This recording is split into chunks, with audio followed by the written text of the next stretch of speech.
The Amish planted this asparagus bed in 1987. It has never been replanted. It has never been irrigated. And this June, 37 years later, it will produce more food per square foot than anything growing in your neighbor's garden. That's not folklore. That's root science. You see, most gardeners think about plants the way they think about groceries, something you buy, use up, and replace. The Amish think about plants the way engineers think about infrastructure. You build it once, you build it right, and then it works for you for the next generation. In June, specifically, the peak solar window of the entire year, a perennial system doesn't just keep up with an annual garden. According to the research, an established asparagus plant pushes roots 6 to 10 feet into the ground, tapping mineral reserves and deep water tables that a brand new seedling won't see for 3 seasons. That depth is why it doesn't need your hose. It's already found its own water. But here's the part that almost nobody talks about, and it's the reason the yield doubles. It's not just the plants, it's the soil they trained those plants to live in.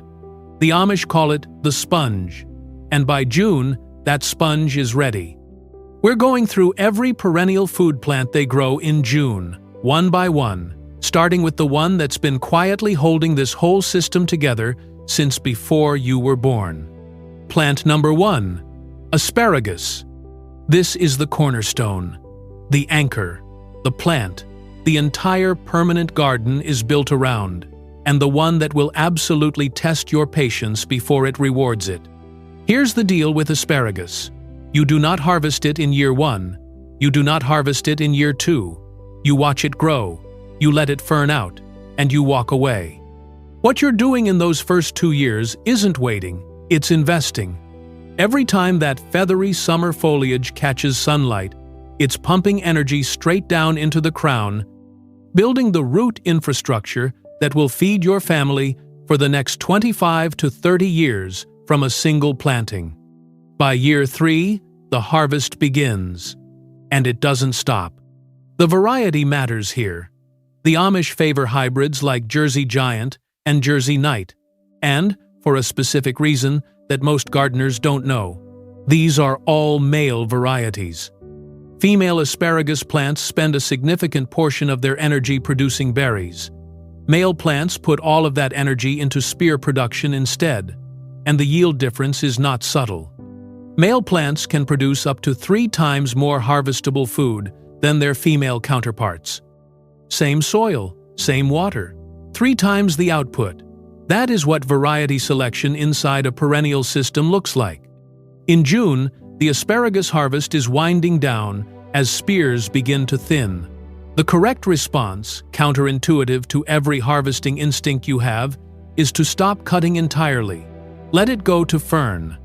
That summer foliage is not waste. It is next year's harvest, being stored underground right now. Plant number 2, rhubarb.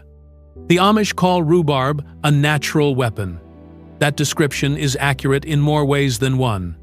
Above ground, the leaves are toxic, high oxalic acid content, inedible, dangerous. Most gardeners compost them and move on. The Amish do something smarter. They lay those leaves flat around the base of neighboring plants as heavy mulch. The toxicity that makes them inedible makes them extraordinary at suppressing weeds and deterring soft-bodied pests like aphids and whiteflies. A plant that can't be eaten becomes a shield for everything around it. The harvesting technique is also worth noting because getting it wrong costs you yield. Don't cut rhubarb stalks with a knife. Grip the stalk at the base, twist, and pull cleanly. That physical action sends a biological signal to the crown to generate new growth. A cut stalk leaves a stub that can rot, and rot is an open door for pathogens straight into the crown. Rhubarb is in its prime harvest window right now in June. If your crown is established and healthy, you can expect multiple pulls per week without stressing the plant.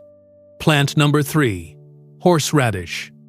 This one is practically immortal. Leave a fragment of horseradish root in the ground, a piece the size of your thumbnail, and it comes back, every year. Without fail. The Amish treat it less like a crop and more like a permanent fixture, usually planted in corners or contained in large vessels, specifically because it will aggressively colonize whatever space you give it. Its primary role in June is defensive.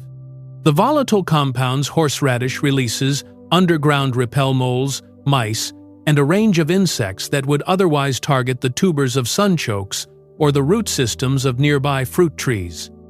Plant it near your berry bushes. Plant it near your orchard edge. It doesn't need your attention, it just works.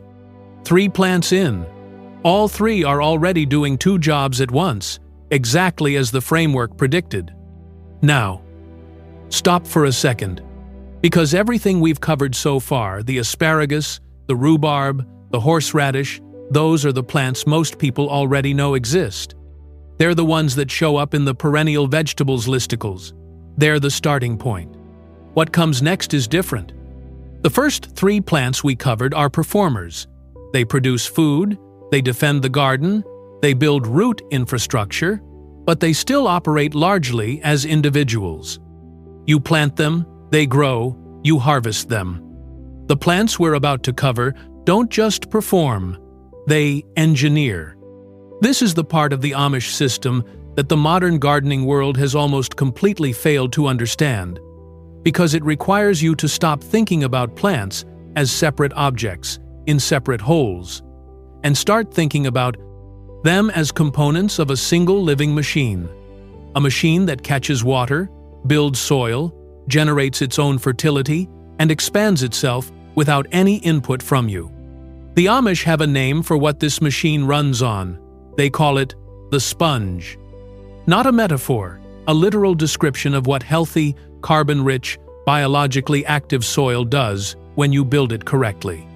It absorbs rainfall the way a sponge absorbs water slowly, completely, holding it deep in the profile where roots can find it days and weeks after the last rain, where evaporation can't reach it, where it doesn't run off, where it doesn't require you to turn on a tap. This is the actual mechanism behind the no irrigation claim. It was never about the plants not needing water. It was about building soil that makes irrigation redundant because the soil itself becomes the irrigation system. And here is where the double yield actually comes from. Not just from perennial root depth, not just from variety selection.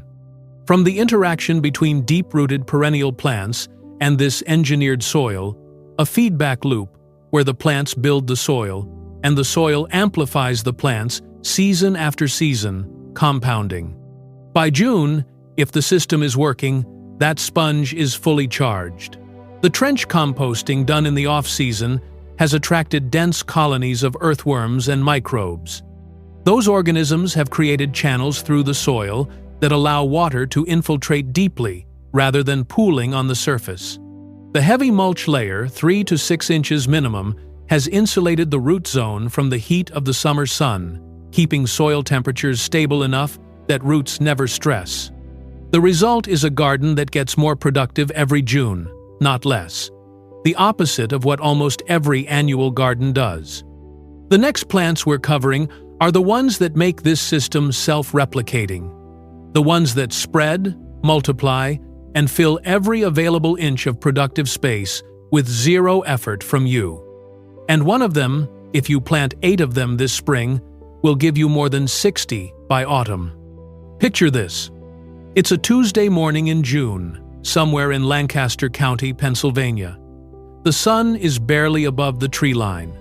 An Amish woman walks into her garden before the heat arrives, not because she has to, but because June mornings are when the garden tells you what it needs. She doesn't carry a hose, she doesn't carry a fertilizer bag, she carries a harvest basket and a pair of worn gloves. She moves through the strawberry bed first, a dense, low carpet of green that covers every inch of ground between the taller perennials. She's not weeding it, because there's nothing to weed. The plants have locked the soil surface so completely that weed seeds can't find light to germinate. She pulls ripe berries, checks the runners trailing outward at the edges, and pins 2 of them into bare soil nearby. In 6 weeks, Those runners will have rooted into new daughter plants, the bed expanding itself, renewing itself, requiring nothing from her except the permission to grow. She didn't buy these plants this year. She didn't buy them last year either. The original crowns were planted years ago, and the bed has been replacing itself ever since. That's when she reaches the back corner, the sunchokes. They're already 4 feet tall in June. By September, they'll be 8, maybe 10. And when she digs the first frost-touched tubers in November, what she planted as 8 will have become somewhere north of 60. She doesn't say anything remarkable about this. To her, it's just how the garden works. Plant number 4, strawberries. The variety distinction here is critical, and most people get it wrong. The Amish favor June-bearing strawberries, varieties like Jewel, Haneoi, and Chandler, specifically because they don't spread their energy across the entire growing season. They concentrate it, one massive, dense harvest window in early summer, with flavor and yield that ever-bearing types simply don't match. But the more important function of strawberries in this system isn't the fruit, it's the ground coverage. These plants act as a living mulch between taller perennials, locking moisture into the soil surface, suppressing weeds, keeping root zones cool during June heat spikes. They're simultaneously a food crop and a soil management tool. And the renewal mechanism requires nothing from you. Runners called stolons extend outward from the mother plant, root themselves into the soil, and become independent daughter plants. Individual strawberry plants live 3 to 5 years. The bed lives indefinitely, quietly replacing itself on its own schedule. Plant number 5. Jerusalem artichokes, sunchokes. 8 tubers planted in spring, 60 plus, harvested in autumn. That ratio is not an exaggeration. It is a biological property of how this plant reproduces, and it is why the Amish treat sunchokes less like a crop and more like a investment that pays compound interest. In June, sunchokes are in their aggressive vertical growth phase, often several feet tall already, acting as a natural windbreak for more delicate plants nearby. They require no irrigation. They require no fertilizer. They can be left in the ground through winter and dug up as needed, making them one of the most reliable cold storage food sources in the permanent garden.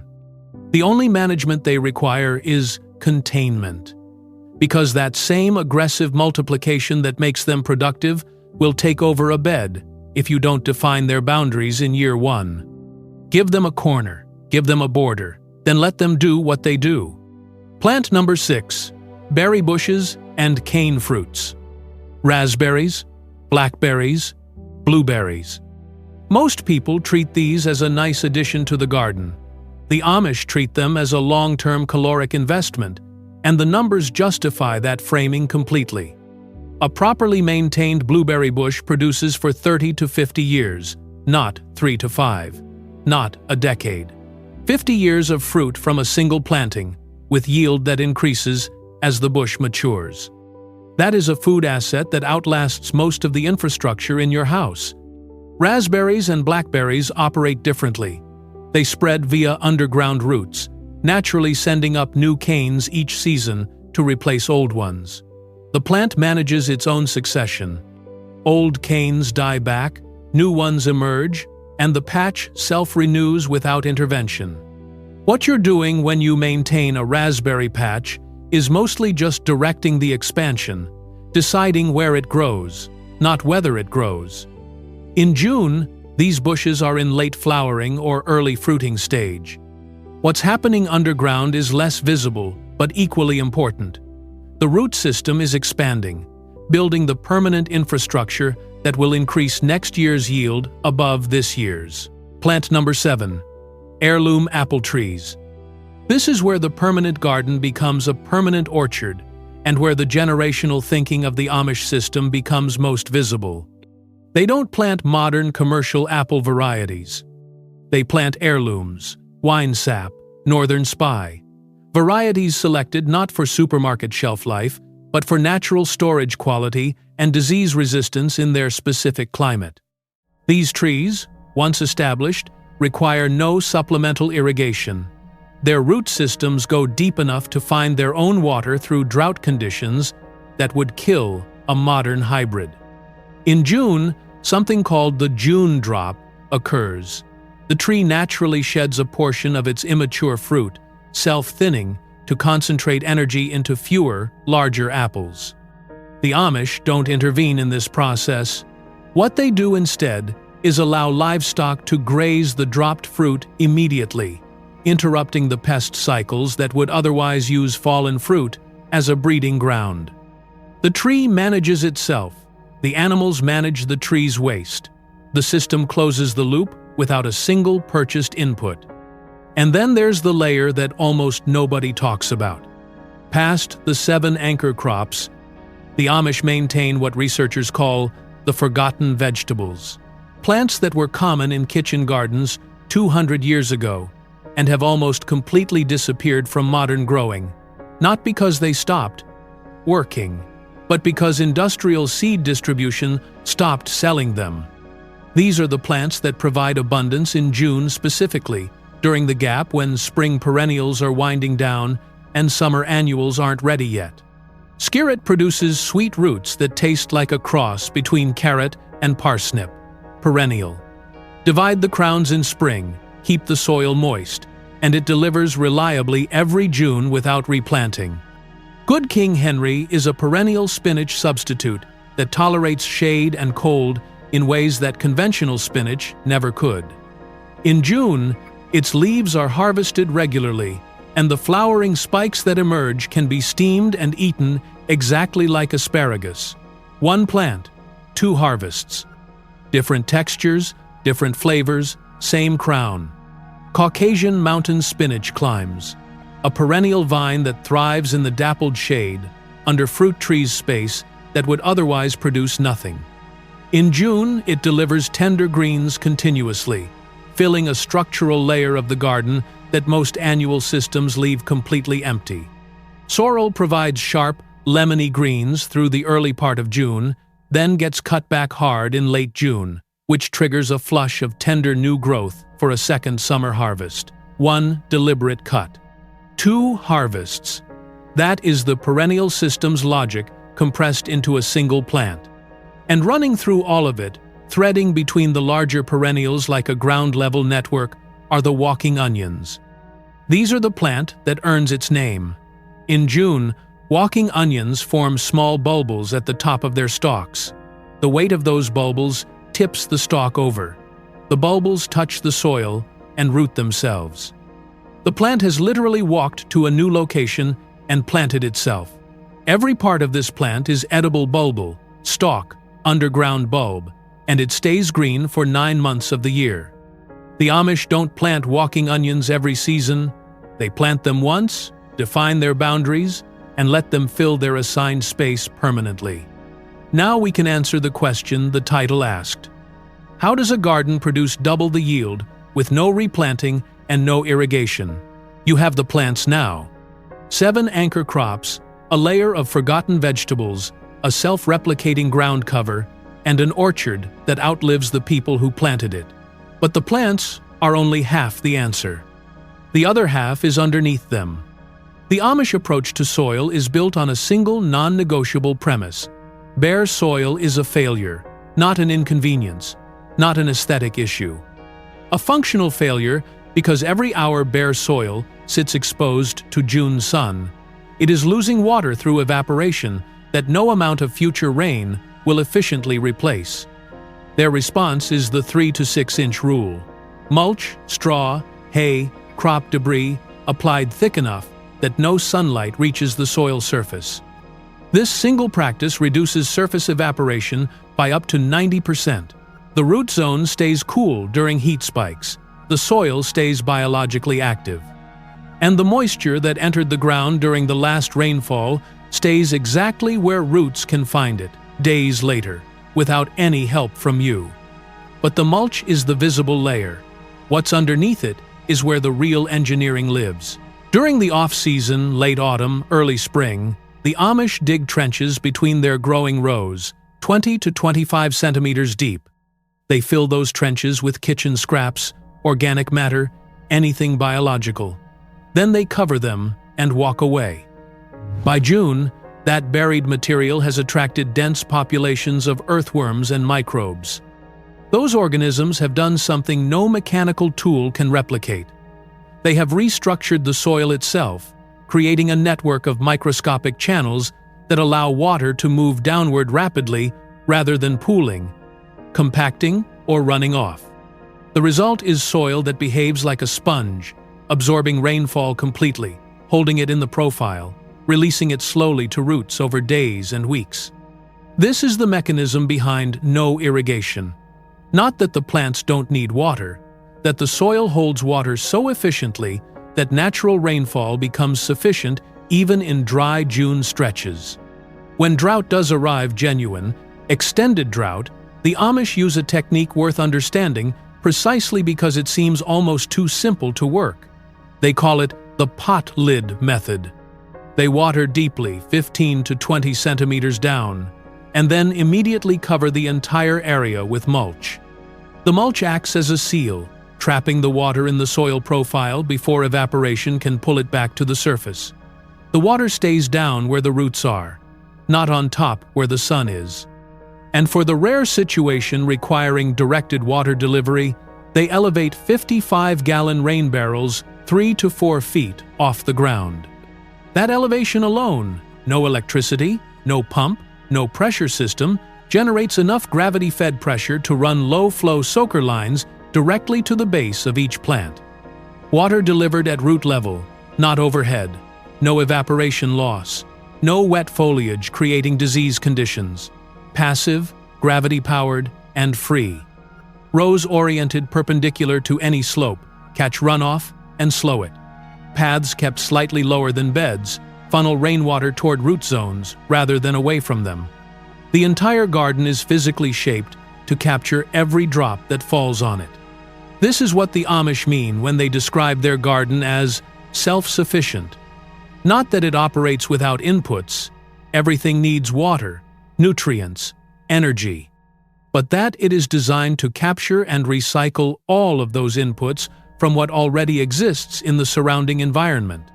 Go back to that asparagus bed planted in 1987. It has never been replanted because the crown never dies. It has never been irrigated because the sponge soil beneath it has been deepening and improving for nearly 4 decades, holding more water every year, feeding more microbes every year, growing more productive every year. The garden didn't stay the same while the family tended it. The garden got better, compounding silently underground, while everyone else was buying seeds every spring and dragging hoses every summer. That is the system, built once, running forever. If you're starting from scratch, pick one plant from this list, just one. Put it in the ground this June and leave it alone. Come back to it next year, the year after. Let it show you what compounding looks like in a garden bed. The Amish didn't build these systems in a single season. They built them over generations, each one leaving the soil slightly better, the root infrastructure slightly deeper, the harvest slightly larger than what they inherited. You don't need land in Lancaster County to use this. You need a patch of ground, a bag of straw, and the willingness to think in years instead of seasons.